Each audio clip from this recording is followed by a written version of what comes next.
Good afternoon, everyone. My name is Nicole Fernandez, and I am the project manager of the Maternal and Infant Health Series with Wakeside Recovery Center.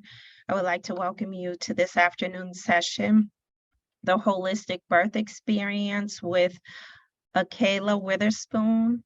I am going to just share a few housekeeping pieces of information. We are recording this session. There are CEUs available for this. You will receive a survey and a link with the recording in it. And if Akilah agrees to share her slides, we will share the slides only with the participants. And we ask you to only share it with those and actually not to share it with anyone, because we're sharing it with you because you were the participant. People can still watch the recording as it will be posted on the Wayside's website. And we are going to move even towards improving our website with local and national resources.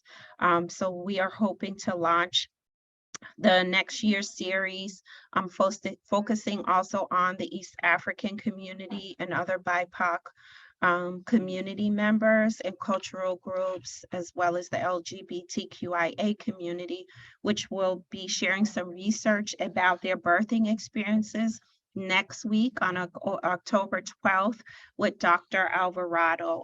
Again, she will be sharing her research with us in that particular maternal infant health series. And as always, if you know speakers that you think could enhance what we are trying to do here to address the maternal and infant outcomes and address the disparities, please feel free to reach out to me or share my email and contact information with those who you think can benefit our community.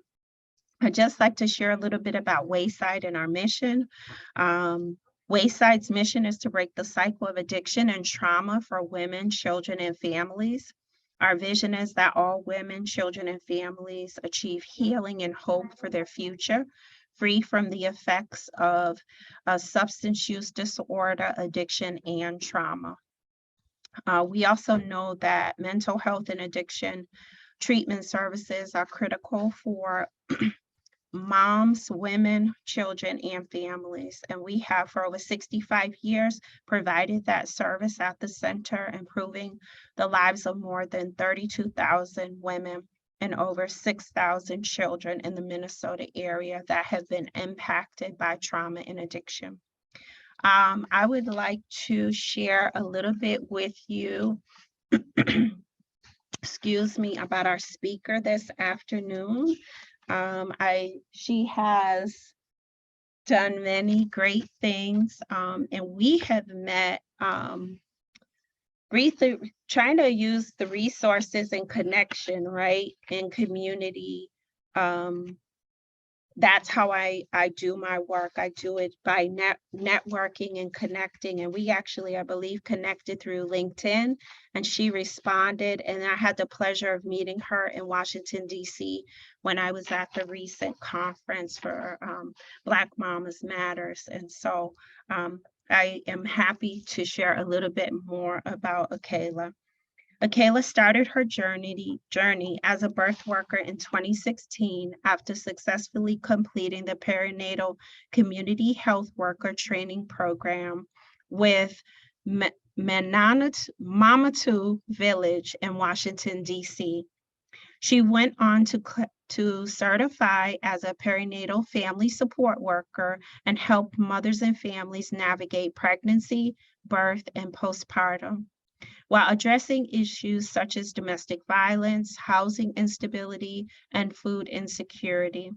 Through that work, she learned how to help families create realistic family goal plans, locate and access community resources, and advocate for themselves. She later went on to serve at Mary Center as a home visitor, educating families on how to monitor child development, improve parent and child interactions, and promote bonding. Ms. Whitherspoon is a certified lactation counselor, a Lamaze certified childbirth educator, and doula trainer for the National Black Doulas Association. She is the co-founder of Birthologia, an organization to help women face their fears surrounding pregnancy, birth, and postpartum, and overcome barriers that prevent them from experiencing their ideal birth. Akilah is also working in partnership with Children's National and Mama Ease to develop a perinatal pilot program to support teen moms. She currently offers a full spectrum of doula support through her practice, Akilah Semamet Perinatal Services. She believes a positive birth and postpartum experience is a right, not a privilege. She wants all families to feel empowered and know how to advocate for themselves, and has dedicated herself to reaching that goal. I would like to introduce you to Akilah Whitherspoon, and I also want you to feel free to correct me on any of the pronunciations, because that's very important for people to know how to pronounce things correctly. And forgive me that I did not practice even a little more before we started, but I want people to be able to stay in contact with you, locate you, and the wonderful work you are doing. And without further ado, I'd like to welcome you. Thank you so much. All right, good afternoon. Can you guys all hear me okay? Okay. All right, great. Well, thank you so much, Nicole, for that introduction. I'm really excited to be here with you guys today and to talk to you about the holistic birth experience. My journey has been a unique one, and it's kind of taken me a while to come to full discovery of what holistic means, and especially how it relates to birth. And I'm going to tell you guys a little bit more about my background and how I came up with, how I came to this realization of the holistic birth experience. And so today we're going to learn the essential elements needed to thrive while planning for pregnancy, during birth, and postpartum. And I see that you guys introduced yourself a little bit in the chat, so I will take a look at that in a moment. But first, please allow me to introduce myself to you. Nicole gave a wonderful introduction on my background, and I want to just add a little bit on how I came into birth work. And so when I was a little kid, I always used to say that I wanted to become a doctor when I grew up.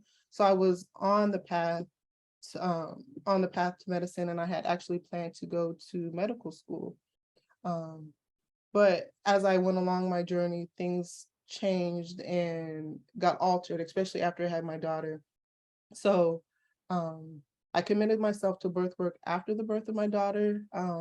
After my birth experience, I wanted to go into midwifery instead of going to medical school, because I felt like I can do more in supporting families with birth on that end, and also would allow me to stay more in line with my desire to practice holistic healthcare. And so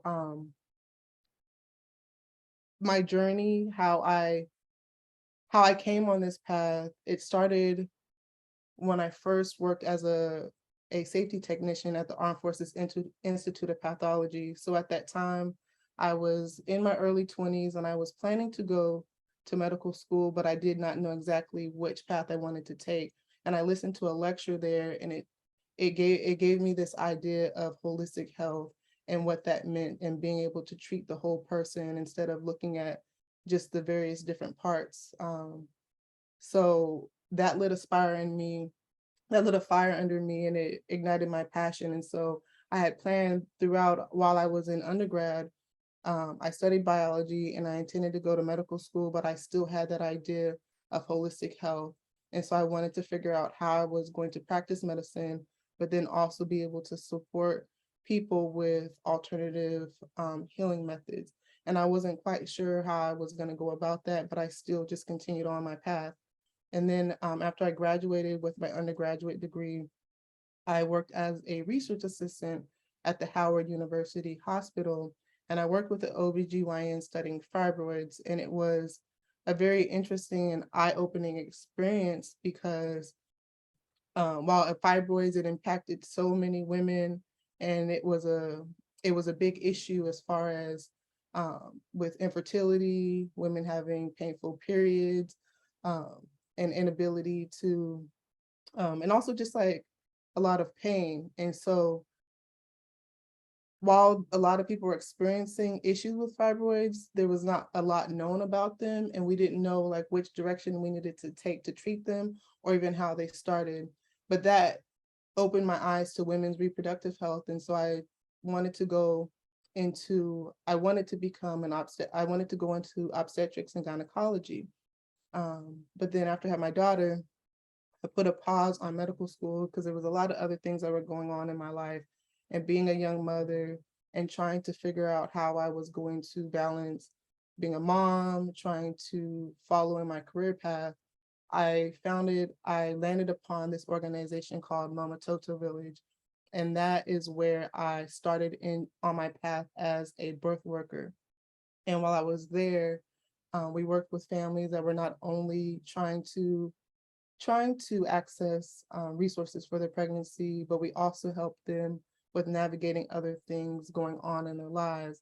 And that's really when I kind of realized that there's a lot of things that go into helping somebody have a holistic birth experience. It's not just about being educated about birth and labor, or even just being educated about what happens postpartum, but there's a lot of other things that people face when they're pregnant and when they're growing a family. And I work with a population where they're experiencing domestic violence, a lot of homelessness, and just housing instability. And so trying to figure out how to help people have a pleasant birth experience and to feel secure, but also navigating all of those other things that were happening in their lives. And then I went on and I worked even further with families as a family support worker, and we followed families at Mary Center up until their children were 5 years old. So we not only just dealt with pregnancy and birth, but also supporting them with parent-child interactions, helping them to bond, and also just helping them to understand how to help their babies develop appropriately for their age. And so that's kind of what those experiences poured into me and helped me to understand more so what an actual holistic birth experience was and what that would look like. Let's see. Excuse me, guys. I'm trying to do two screens, so I'm trying to see your chat as well. So first, now that I introduced myself, I would like to know a little bit more about you all. And you've already started in the chat about telling me where you are and what you're doing. So it looks like we have a lot of people who are in public health. I see Rochelle, you're in public health. I see Karen as a crime victim advocate. I see that Mary, CPRS. Let's see, Brittany, Melanie, thank you guys all for joining us today. So I want you guys also to put in the chat if you are a parent, if you've given birth before, and then if you're either like a birth worker, a midwife, policymaker, or any of these other things that are listed here. Could you guys please share with me in the chat? Okay, so we have a family home visitor. We have a parent, you given birth twice, a social worker. Okay, great. Thank you guys for sharing that with me. And you can continue to put more in the chat as we continue forward. And Brittany, I wanted to let you know we have a small group. It's about 70 participants. And I can, if you would like for the Q&A session, I can allow folks to speak at the end when you are ready. We could do Q&A if you'd like to, because it is a small group. Okay, sounds good. Let's see, we have you a parent, you given birth before, adopted. Rochelle, you've taken a doula training, but you've never practiced. Okay, how long ago did you take the doula training, Rochelle? Please share with us in the chat. And then also, if you don't mind sharing why you decided to take the doula training and how are you using it currently? And even if you're not practicing, how are you using it in the work that you do? So I want to share a little bit more about my philosophy. So I spell holistic with a W. Most people spell holistic with an H, but I came across, I can't remember the name of the book. I think it was called African Holistic Health by Layla Africa. And I read a portion where it talked about holistic being spelled with a W was more representative of what it means to be whole and to be holistic. The other way with the H, I think it's fine for people to spell it that way, but the W fits more in line with when you're dealing with people with health, facing health issues, trying to heal themselves. You need to look at the whole person, the whole body, and also other factors as well. So it's not just the physical, but I believe that there's mental, emotional, and spiritual aspects that play into your health and making sure that things are in alignment and working in optimal levels. So not just one thing works on its own, but everything works together. Just like think about a car, think about how a car has different parts that makes it work. There's an engine, there's there's a place where you put gas, there's a place where you put oil. And if any of those things are not working correctly, then your car is not going to be working at its optimal level. And then you're going to have to be able to find somebody that can fix that car and knows about how it works so that you can get it back to its working in its best shape. So I want to talk about more so like the holistic mindset. And this took me a long time to really understand what holistic meant. After I had my daughter, I felt like I was lost. I was on track to go to medical school. I had all these other goals. I was starting a business, but after I had my daughter and got pregnant, it just seemed like things got out of alignment for me. And I would go to these different meetings and everybody would talk about how you have to practice self-care, self-love. And I just thought, I was like, that sounds really good in theory, but how do I really do that when I'm facing everything that I have going on in my life and on my plate? Dealing with the child, dealing with family circumstances, trying to figure out how I would be able to move forward as an entrepreneur. It just was a lot of things that were happening at that time. So I went on this inner journey first to try to figure out, okay, how do I care about myself? How do I physically take care of myself? And so I just started with simple things. And from that, I understood that having a holistic mindset, you had to look at the mind, the body, and the spirit as well. And if anything is out of an alignment, then other things may have to compensate. And I also learned that it wasn't just an event, like self-care, self-love, holistic health. It's not a one-time event. It's something that it's a journey, and it's something that you have to practice over time, and you have to make adjustments in your life in order to be able to experience these things. And so moving forward, looking at holistic, how does holistic relate to birth?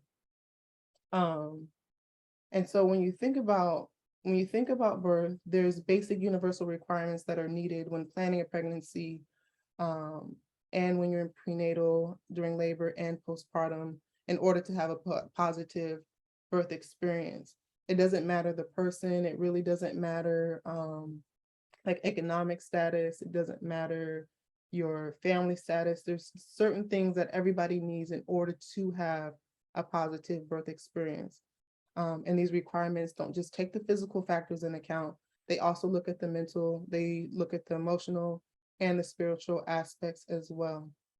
And as a birth worker, it was a challenge to try to figure out how to support families into being able to achieve these things and to experience these things, especially with the population that I served and all of the different things that they were facing in their lives. It just seemed like it was an uphill battle to just be able to enjoy the pregnancy experience. So what are those essential elements? So actually I skipped ahead and I showed you guys, but I want you, before I show you the next slides, I want you guys to put in the chat, what do you guys think are the essential elements that are needed for a holistic birth experience?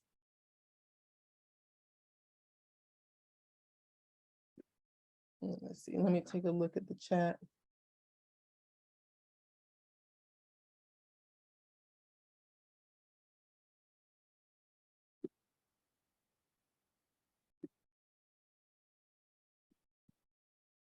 I think whatever the mother wants or needs, community support, family wisdom, mother wit and love. Yes, all of those are great things.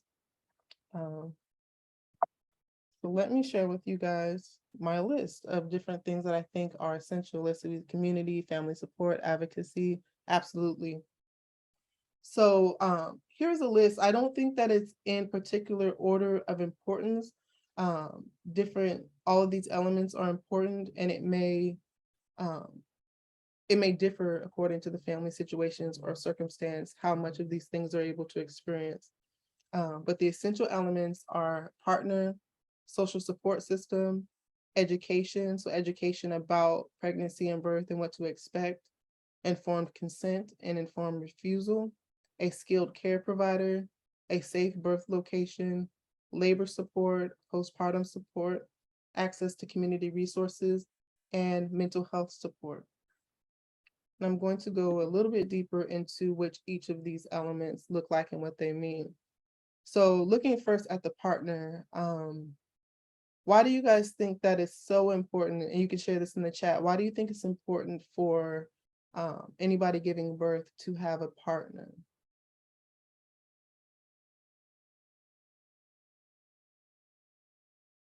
And I'm just gonna take a look at the chat and see what you guys think. To not feel alone, yes. Anything else that you guys think of why it's important? So someone to talk to, talk for them if they can't, love, support, care, building community, guidance, support, and lightening the load. Pregnancy and birth are huge transitions in life and can be more stressful and difficult when doing it alone. Yes, all of those are great answers.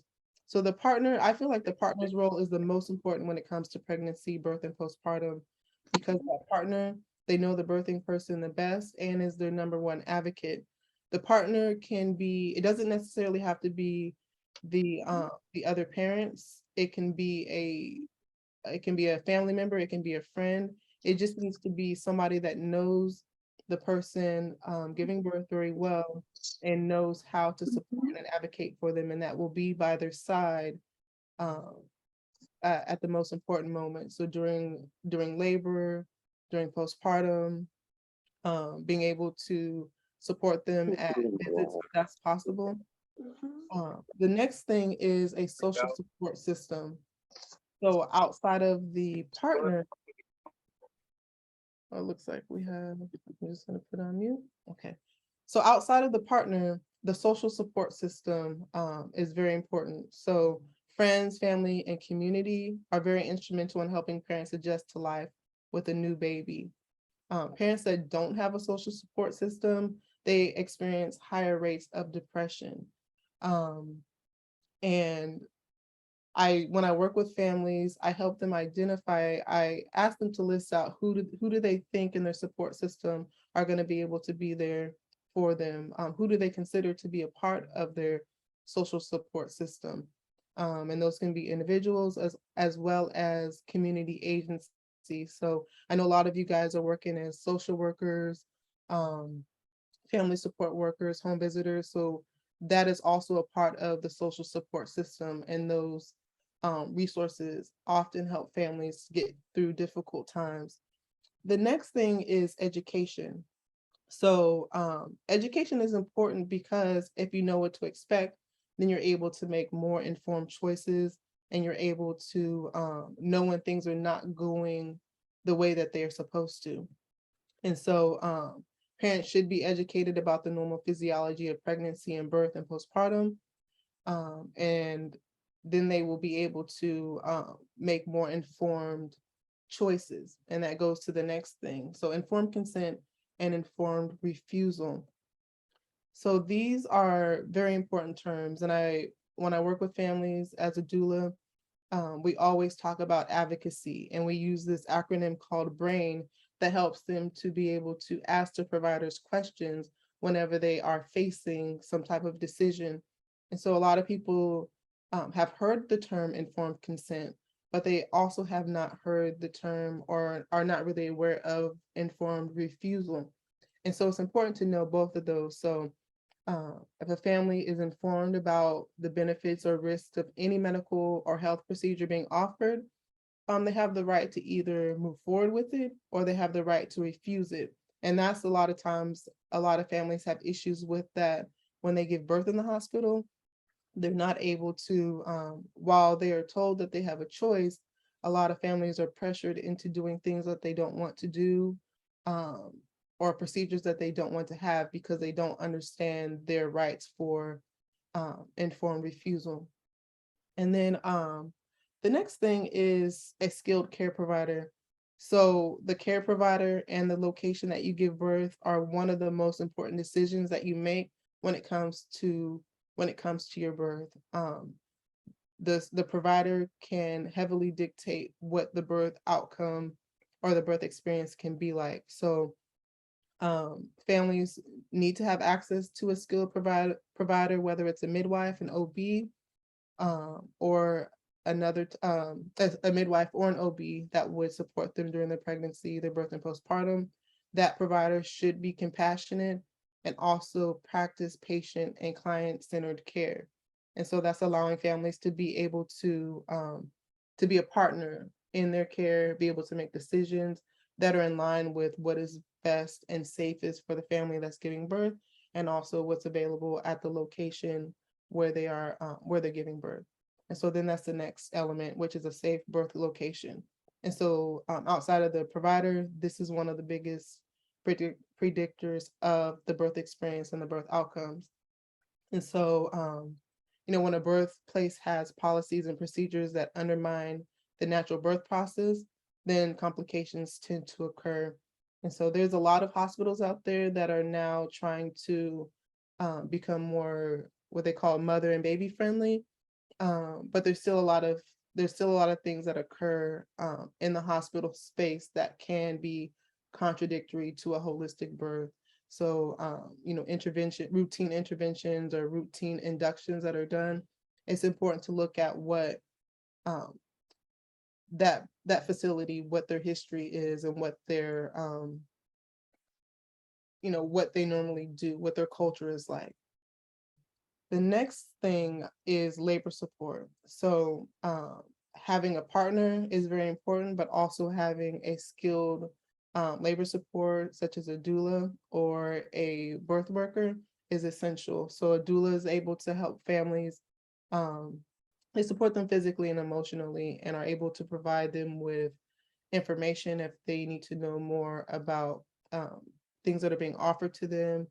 They work with families prenatally to educate them about birth and what to expect, and then being with them throughout the birth process. So when giving birth, nobody should be alone while they're giving birth, and a doula is able to support both the partner and the person that is giving birth.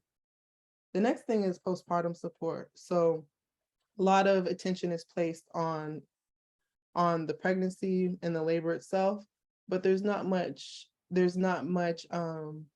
we don't pay much attention to what's happening postpartum. So when friends and families, they are ready to help when the baby's first born, everybody's willing to bring food or bring supplies, but there's other things that families need to be able to thrive postpartum. So when they are able to receive professional postpartum support from a doula, they have an easier time adjusting to the postpartum period, and families are able to rest and practice self-care. So doing things like eating, being able to shower, and also learning about newborn care. So they are doulas and birth workers. They support families not only just prenatally and during labor, but that's available postpartum as well. And a lot of families don't quite know that postpartum support exists or what that looks like, but it gives families a lot more time to be able to recover in that period. The next element is access to community resources. So a lot of you I know as social workers and home visitors, that's a big part of that job, is being able to connect families to resources, especially if they are facing instability. So families need access to adequate housing, quality food, stable sources of income, access to alternative care providers. So if they want to be able to go see a provider that's not necessarily an OB/GYN or a midwife, they may want to be able to go see a acupuncturist or a chiropractor or another provider that can be able to support them, whether they're experiencing pain, helping them to prepare for labor, or even in their postpartum recovery. And then also healthcare insurance, so being able to have access to insurance that would cover birth-related services, whether that's private insurance or Medicaid. And there's a lot of changes that are happening with Medicaid. I'm in the DC area, so in this area, a lot of the Medicaid providers do cover birth support and doula support. And and I know New York as well is working on that. There's a lot of other states that still have work to do as far as providing birth support, but that is something that is very helpful and very necessary for families. And then social services. So sometimes families just have extra needs outside of their pregnancy. So, and they may need access to TANF or food stamps or housing assistance. And so these things being available, knowing where to access them is important. And then family leave. So, and both for maternity leave as well as for paternal leave, families should be able to have time after they give birth to recover, to bond with their baby, and to just be able to have that time to recover some sense of normalcy. And then the last element that I want to talk about is mental health support. And the CDC, they estimate that 1 out of every 8 women experience symptoms of postpartum depression after giving birth. And perinatal mood disorders are often overlooked for families in pregnancy as well as in postpartum. And so I wanted to kind of highlight and give a special emphasis on perinatal mood and anxiety disorders, because a person's mental state plays a lot into how they're going to be able to navigate challenges in life and be able to overcome obstacles. And so I've listed some different screening tools here that I think are commonly used that are helpful in screening for postpartum depression. A lot of times, or sometimes families don't feel like they have a safe outlet to express how they're feeling or if they're experiencing any type of disorders. And so it's important for families to be educated on what to look out for and to be able to find a provider that they feel safe with. And so after giving birth, at the 6-week postpartum checkup, most women receive a postpartum depression screening, and the Edinburgh postnatal depression screening is the most common one that's used. And if that person doesn't trust a provider, they may not answer those questions accurately or truthfully. And so it's important that they are able to, if they don't trust a provider, have a provider that they do trust that they can go to. There's some more in-depth screening tools like the PDSS depression screening. It asks a lot more questions so that you can catch if a family, like if they're not quite being honest with how they're feeling, it catches more signs and symptoms. And then there's the PHQ-9. Some of these screening tools require you to have a license or be able to, or you have to pay to be able to use those tools. But these are all of these tools I've used in previous roles. Okay. So the next thing, so I would like to do a breakout session with you guys, and I would like you guys to break into groups, and I want you to take a look at these essential elements that are needed for a holistic birth experience. And then I want you guys to think about the primary demographic that you serve and identify which elements that your patients or clients have the most difficulty with accessing. And then I want you to, as a group, come up with 2 strategies to educate birthing families, organizations, and communities about addressing the essential elements that are lacking in your respective communities, and then how you would go about closing those gaps. I know 15 minutes is not a long time, so just do the best that you can. Let's see, we have 1, 2, 3, 4, 5, 6, 7, 8, 9 people. So let's see.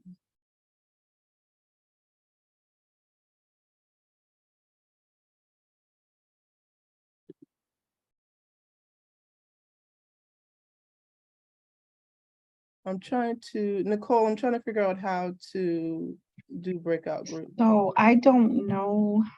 I just clicked on the more to see if we had the option there and in the apps. And so I am using a Wayside group web Zoom application, and I don't see it here. I don't know if Joy is on the line with me. So I'm not sure. We only have 12 people on, so I'm wondering if we could do this together. I don't see that I have the option to do groups here in this version of the Zoom that I am seeing in front of us. Let me just try one. No problem. So we will do it as a group. Okay, so let me stop sharing my screen.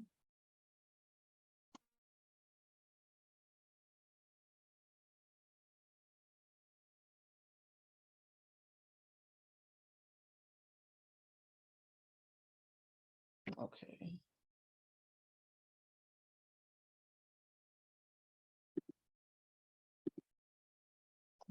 Stop sharing my screen for just a moment. So we will do this as a group and we'll do it in the chat.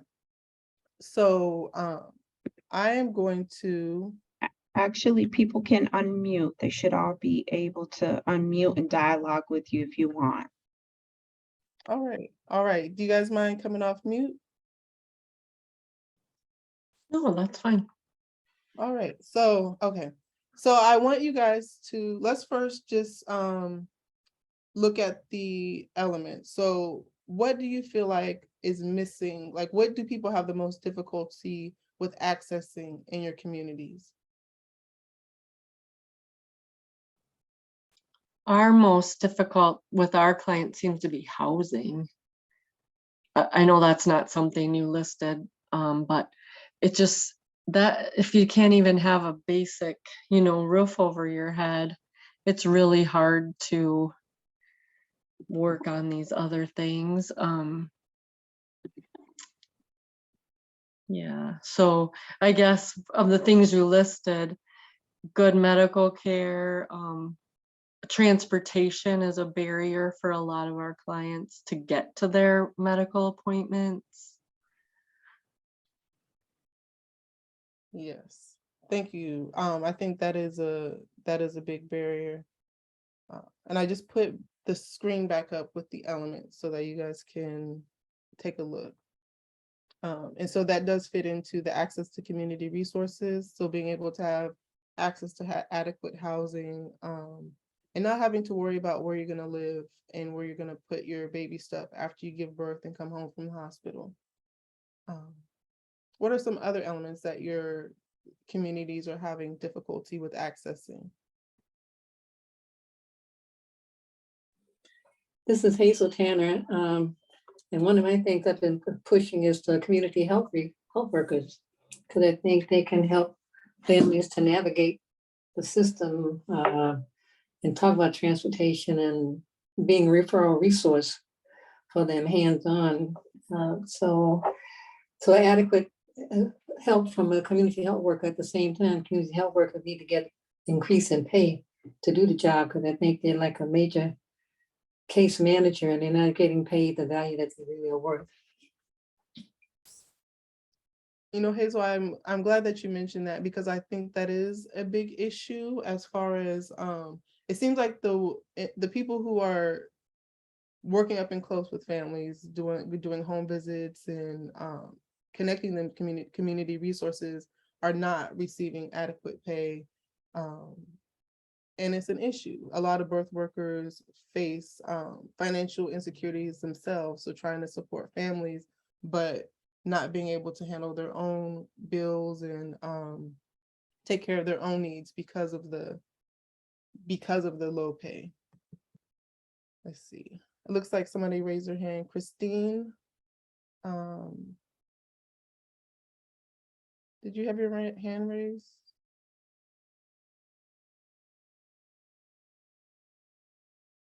Sorry about this. I didn't know how to unmute. What we have, like, I have a couple that I'm dealing with. They're still on the streets, but they're having a baby in the hopes to get family housing, and they've lost 3 children before. So just the not pre-birth, support is not there. You know what I mean? Yeah. Like if people are having, trying to get into housing by having a child, there's something wrong, and yeah, so I'm trying to connect them with resources. I can't quite figure out what exactly is going on, but I'm working with them. And what are some of the options that you have in your community? What are some of the things that you're looking at for a resource for them? Well, we have an organization called Justine that has different things like something called a healing house and things like that. So they're not like assigned to me. They're actually a couple that I've just met recently on the street. So I'm just beginning to learn about them and what they actually want. They've been in the hospitals before. So yeah, I'm new to this actually, to be honest. Okay, so you're still kind of connecting with various resources and seeing what is available to them outside of what the family housing situation. I mean, yeah. Okay.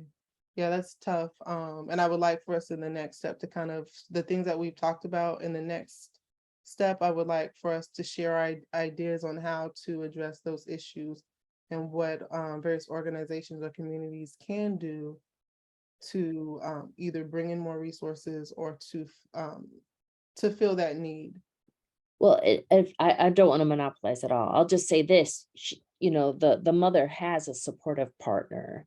So I think looking for like what they've got going that's going well, first focusing on that and getting them into a place where they have hope, I guess, Yes, exactly. Thank you for sharing, Christine. What are some other things that you guys are seeing as a gap in your communities?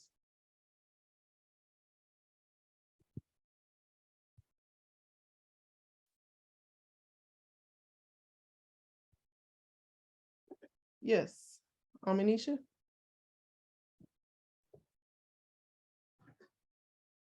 Hello, can you guys hear me? Yes. Mhm. Wonderful. In my community here in New Mexico, in Albuquerque, they don't really have a developed program, nor do they prioritize mental health. So back in California, where I'm from, you know, there was all different sorts of facilities and places where people could go if they were, say, having a mental health crisis to recover, where they could take classes and eat and sleep and connect with other people who are going through the same thing. Here in Albuquerque, New Mexico, there aren't any such facilities for that. And I think the community does suffer for it. You know, you certainly can't focus on quality medical services or even having a baby or keeping your family right if there is no system in place to support good mental health. And so that is concerning. I think that's a huge gap in this particular community. And I wish there were more not only programs, but facilities where people could actually go to recover for their mental health. And another problem here is just keeping good quality healthcare providers in the state. You know, it can be a wonderful place to live, but it can also be a challenging place to live. And, you know, it seems like all the good, you know, mental health practitioners kind of move on to better places to live or easier places to live. So that kind of cuts into being able to provide that service in this community. Okay. Thank you, Amanisha, for sharing that with us. And is anybody else in their community find that they are accessing mental health support is a challenge? You guys can put that in the chat.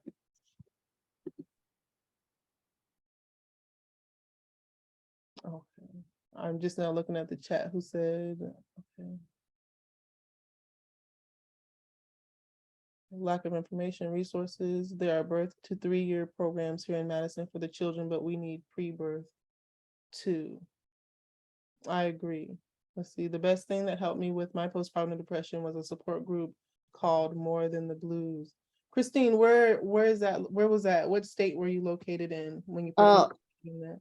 Oh yeah, I was in Wisconsin, and it was run out of a place called the Harambee Center, which is like a community center. And it brought in a variety of women, but it was the only thing that really worked for me. You know, once a week got together, there was childcare provided. You know, that was powerful, you know, the support group. And it was run by an RN who herself had experienced like postpartum psychosis even. So How did you get connected to that group? gosh, I think it was a flyer at the hospital, perhaps. Yeah. How easy was it for you to access as far as being able to go? Did you have to register, or was there anything that you guys No, it was super simple. It was just like a drop in. There was no fee, nothing. It was from this like I said, it was called the Harambee Center, and it was in Madison South Side, which has a lot more poverty and things like that in it, you know, people in poverty. So it was very grassroots. And I think that's too what I'm getting is like the last Wayside chat was 80% of our health is through the community. And you know, things don't have to be like glossy, fancy, well-funded programs. I think some grassroots things are often the best. Absolutely. You know. Okay. Thank you, Christine. Let's see. Thank you. All right. So now I want you guys to, so some of the things that we identified were mental health issues, housing, let's see what else. Access to healthcare providers. So looking at those things as being the top things that are missing from the communities that you serve, what are some different ways that we can fill those gaps in the community?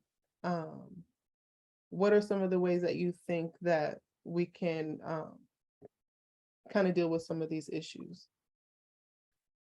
And we're just going to take the next 3 minutes to talk about that.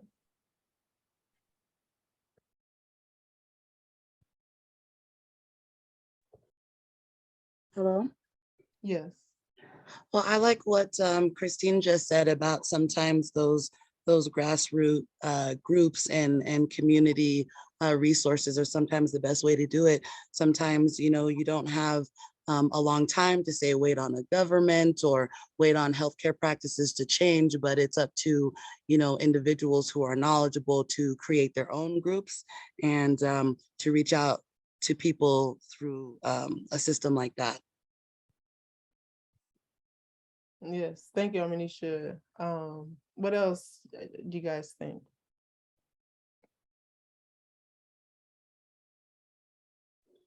This is Yeah. Hazel in Minneapolis. I think we need to have more PSAs on early prenatal care, and also when you talk about access to healthcare, but still going on. I've been in this for a long time, and years ago they have, especially can't remember say, especially people of color, they'll tell a pregnant mom to come wait till the second trimester, and we're telling them to get in the first trimester. So it's really getting better prenatal care in clinics, getting people in earlier in the first trimester, not the second and third trimester. And at the same time, I also think we need to talk about nutrition and planning pregnancies.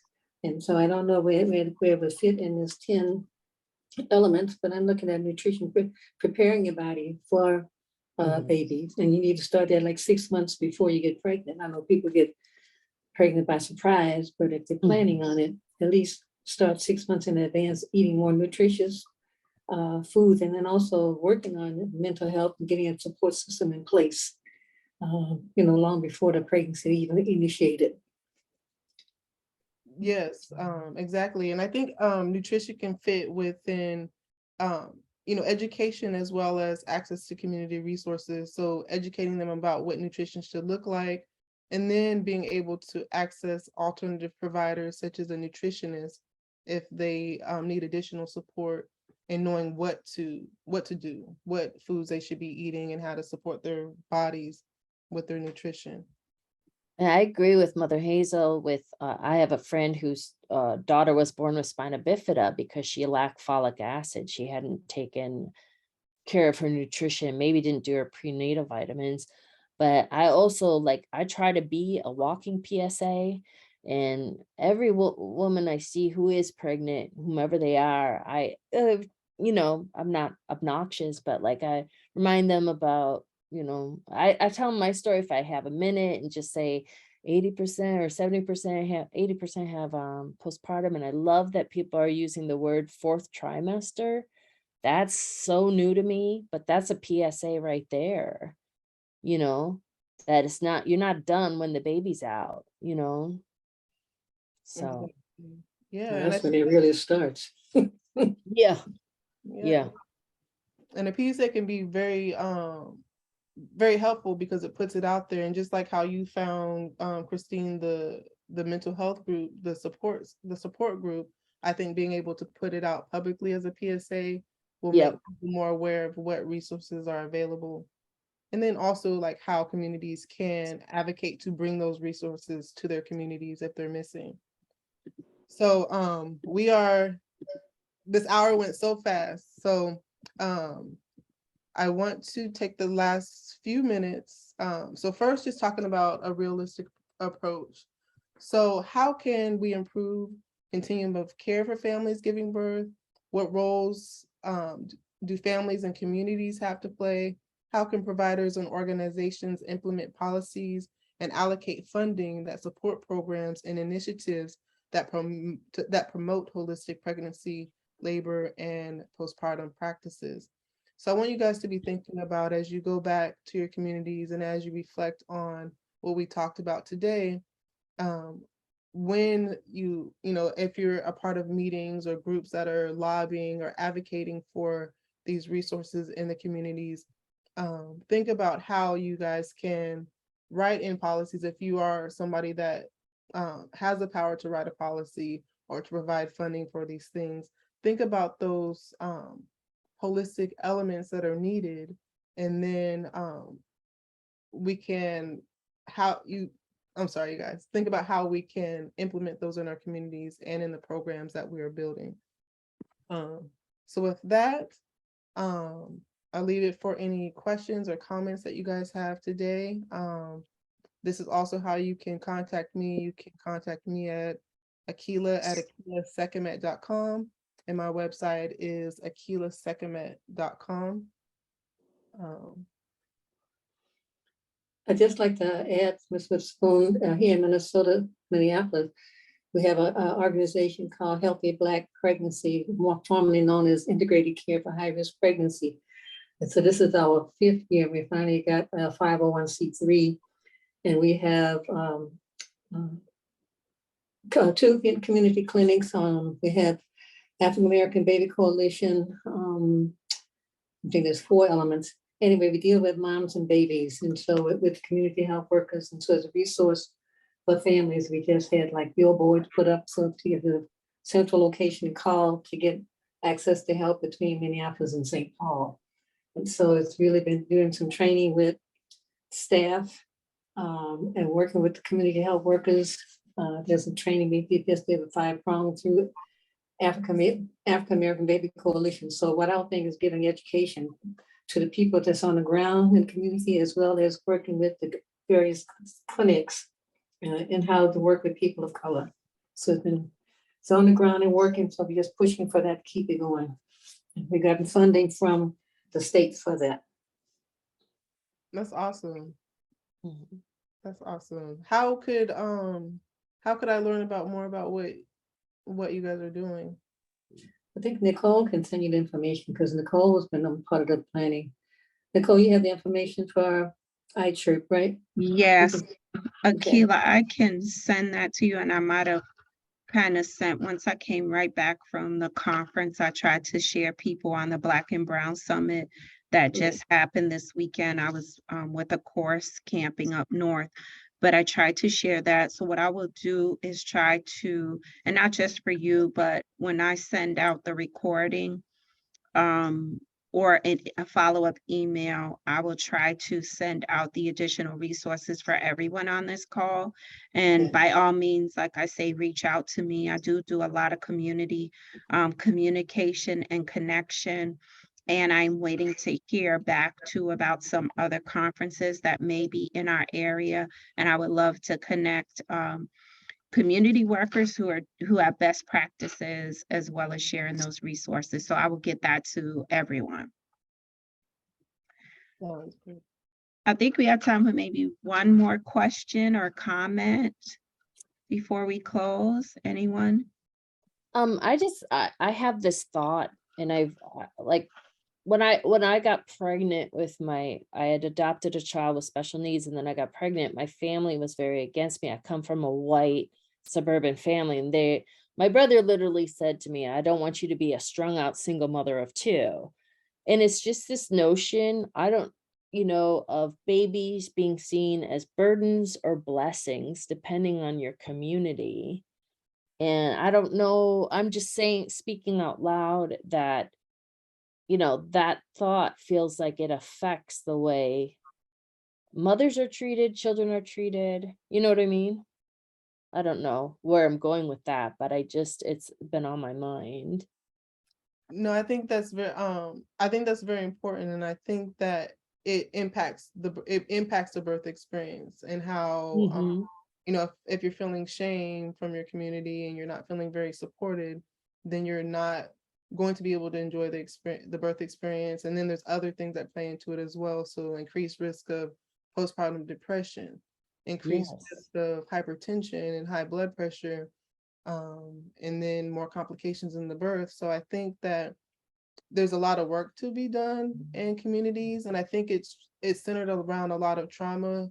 Having a baby, it is difficult. So if you're in a family where you're having housing instability, you don't have enough food to eat, bringing a baby, it's not, while it should be a joyful time, it's just another thing that's adding to the stress and the trauma you're already experiencing. And then if your family members and your community are not happy or show joy about it, you're just going to be it'll be more difficult. You'll experience more sadness or depression around so celebrating this life and this new baby. So I think that even when people are in poverty or having housing or financial difficulties, they can still enjoy their pregnancy if the community is able to offer open support and also expresses joy around the birth of this baby. Yeah, I agree with you. It one last thing. I took what was it? Alternatives to suicide, and discovered in communities where, for instance, people who are trans are accepted, they show no higher rates of suicide. So it goes back to the acceptance of the community as square one. What we need to do is accept people. Exactly. Yeah, thank you. You're welcome, Christine. Yeah. Thank you all so much for your questions, comments, and participation. And I really appreciate sharing my time with you today and just sharing a little bit more about my ideas of a holistic birth experience and what elements are needed so that all families can have the best possible birth experiences and outcomes. Thank you so much. Thank you. Thank you. And I just wanted to share, my daughter's a Howard graduate, a chemical engineer. Yay! So HU is in the house. Thank you. You know, I just wanted to say too, this is all due in part to support from the Minnesota Department of Human Services, a SOAR 2 grant from SAMHSA, State Opioid Response. We're so grateful to their support and funding for these maternal infant health series. Also, Akilah did not have any disclosures she needed to share that would be in competition or conflict with this work. And we just thank you so much for sharing your wisdom. Every time I think, oh, we've heard it, right? And oh, I got some new tools under my belt. Someone like yourself comes again and breaks down the information even more for better understanding, for better application, for better action and advocacy. And I just want you to know that I saw you flip through a few slides, so I know there was some things you couldn't get to, but please let us know if you would prefer us to go to the website for the information, or if you would like to share the presentation in a PDF form. But the training will be available only on our website. We don't distribute it any other way, just for educational purposes. And I know that we're going to be working with Ms. Whitherspoon in the near future. Again, I'm just so grateful also for her connections that she's also sharing with us. So we too want to be good partners, whether we're in Michigan, Wisconsin, Minnesota, DC area, the DMV. We want to stay connected and support each other in this work. So thank you everyone for your time and your attention and your expertise. Ms. Whitherspoon, thank you so much. thank you. Bye-bye. Thank you. Have a good Thank you, everyone.